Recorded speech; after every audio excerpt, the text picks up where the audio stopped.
Hello guys, and welcome to my quick introduction to the BMW 520d M Sport. This is the touring, the estate version. It's got 190 bhp now. This is the automatic. I think they're all standard automatics on the 5 Series. Really wanted that car for a while now because really want to see if there is a need to upgrade from the 3 Series. And my quick impressions here, I just want to talk to you about how the car feels. Just first, 10 miles that I did, just want to have a quick idea, because I really like to have that first feeling when you drive a new car. You have to like it for the first time, because obviously later that feeling fades away.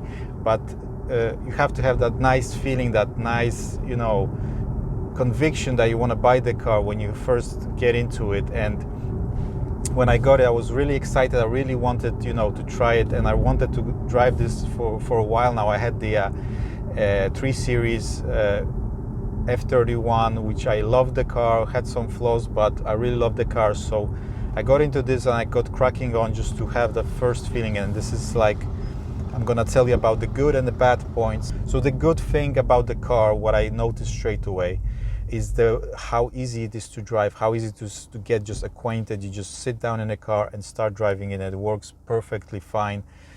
Engage the gear, steering wheel very light, very nice. Not like the BMWs of old. You had to really work it. With this one, it's really light. You can turn it around. I have it in sport mode. Probably in comfort it's gonna be even lighter, and it is, much lighter even.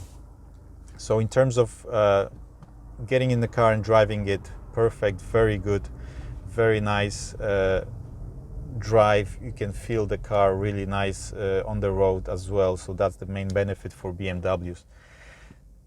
Other big thing that I noticed is the comfort. The car is quite quiet on the motorway. It drives really nice.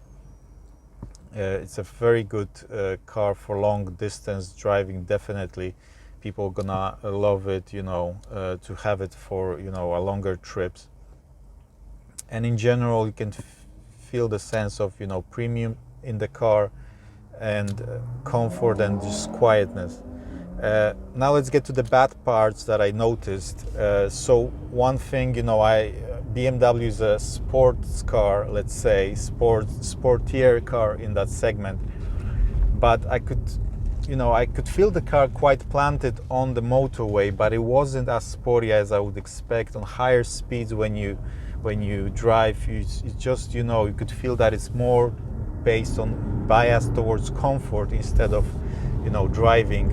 And in moments like that, when you drive the car around and you try to turn it, you can feel the bulk of the car is a bit higher, and it's just not that planted, as it could be, as you would expect maybe from BMW. But this is very minor. I'm sure, most of you guys won't drive it like that. This is like a family car in the end. A family car which is amazingly sporty as well. Obviously, in this class, probably maybe Jaguar or something comes close to the way the car feels.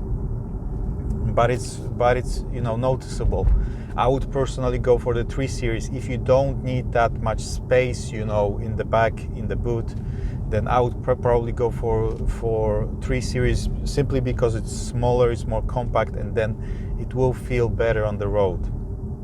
Another small niggle that I found, but it's for all the BMWs, is the gearbox. When you obviously, even in sport mode, when you're driving, at lower revs, at lower speeds, you want to accelerate. You've got a noticeable delay of almost 2 seconds, 1.5 seconds before it picks up, before it, kicks in. And it's, in some situations where you just need to accelerate quickly, it is like, noticeable that you've got that a little bit brief moment before it starts to accelerate. So these were my first impressions. The cars is amazing, mostly for comfort, but it's also quite sporty. It's like a good blend of everything that you need in the car of this size and this type of car. So thank you guys for watching. Let me know in the comments below what you think, and see you in the next one. Look us out.